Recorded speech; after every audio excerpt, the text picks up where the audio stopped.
It's becoming such a horrible and dangerous location that Ilhan Omar, one of my favorites, and her brother are thinking about moving together, very much in love.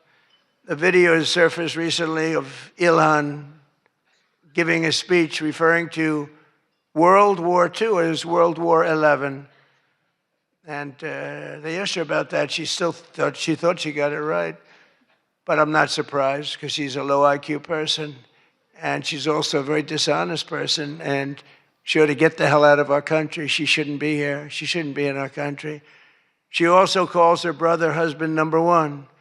Omar is reportedly being investigated for fraud. She revised her net worth. I was shocked to see that she was worth much more than $30 million. And then when the press got on her, she revised it slightly downward to less than 18,000. So she went from much more than 30 million to 18,000. And I know Democrats, and the word Democrat is something that's come into fashion. I changed the E with a U, and most people don't know that dumb has a B, so we don't have to worry about that. It's very quiet. I thought it was quite good, but I haven't gotten much credit for that. Fake news, good. Pocahontas, good. I won't say Lion Ted because he's on my side. I don't talk about past conquests, but we have a lot of them. I won't talk about it. They got a whole table full of Republicans there. They're saying, no, don't mention my frickin' name, will you please? But we've had a lot of good names. But the Democrats are there to destroy wealth, and honestly, they've gone absolutely crazy. Gavin Newsom's not only a man who really wants to run for president, he's doing a bad job running a state. You can't have somebody like a J.B. Pritzker, who I understand is not president, sadly, but some people say, never use the fat word. And I don't. I would never call anybody fat. I have my own problems, It's not like I'm perfect. Sir, in the back, don't call him a fat pig, okay? I'm sticking up for him. Don't call him you. You can't do that, sir. You can't call J.B. Pritzker a fat pig, please. All right? Thank you very much. I appreciate it. Everyone's trying to figure out, who is that guy? Does he exist? But the nice part is when you do that, the press can't get you, because I'm defending a man who obviously has a problem. Actually, he's lost a lot of weight. I saw him recently. He lost quite a bit of weight. I don't know what the hell. He's got no chance, believe me. Anything he does, the family threw him out of the business. A number of other potential Democrat contenders sadly refused to show up tonight. We invited Elizabeth Pocahontas Warren.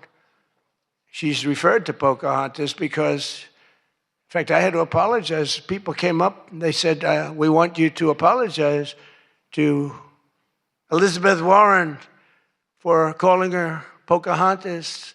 And I ended up apologizing to the real Pocahontas. But Elizabeth Warren was supposedly of Indian heritage. And then she took the test, and she only had 1,024th Native American. And I said, you know what? I think I'm more of an Indian than she is. So this is what we have to deal with. But Senator Warren did not accept our invitation to debate. I wanted to debate her on various and sundry things, and she decided not to do it. And I decided to bury the hatchet. It doesn't matter. And I'm not going to say this next one. Do you want to hear this one? How bad? She wasn't high up on her totem pole. Who the hell wrote that? No, she's bad news. I wanted to make sure that Jack Smith, deranged Jack Smith, remember he went after me for about 2 years? How did he do? Not too good. I'm in the White House and he's not doing as well. I was going to say he's in a different kind of a house, but he's a deranged human being. He's a bad prosecutor. Prosecutors are very important. A great prosecutor, a fair prosecutor, but that's the great prosecutors, the ones that are fair. They're very important to a country, but this guy was a deranged lunatic.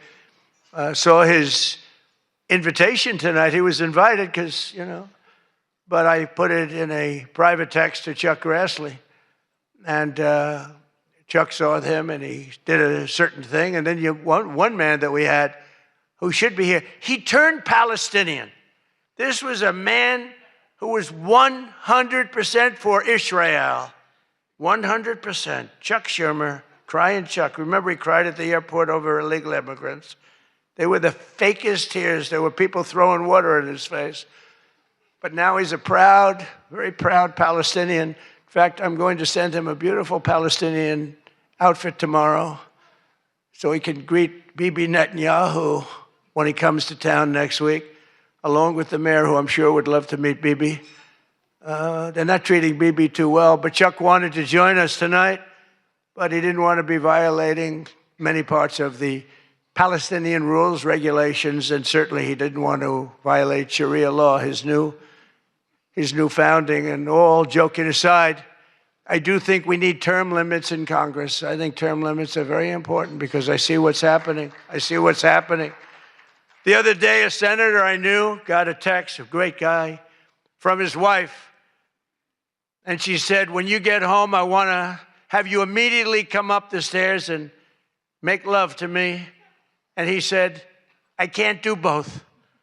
You know what? In other words, can't go up the stairs and make love. Does anybody get that? Well, I thought that was actually pretty good. That was actually the only thing I thought was good in this whole frickin' stupid speech that they wrote. That was the only good one, and that went down with not exactly great laughter. I think, in other words, you can't go up the stairs and make love, too, So we're looking for term limits. Does anybody understand this stuff? But I really do wonder whether the Democrats are trying to lose the midterms. In Maine, they nominated a guy with a Nazi tattoo. But don't worry, Democrats.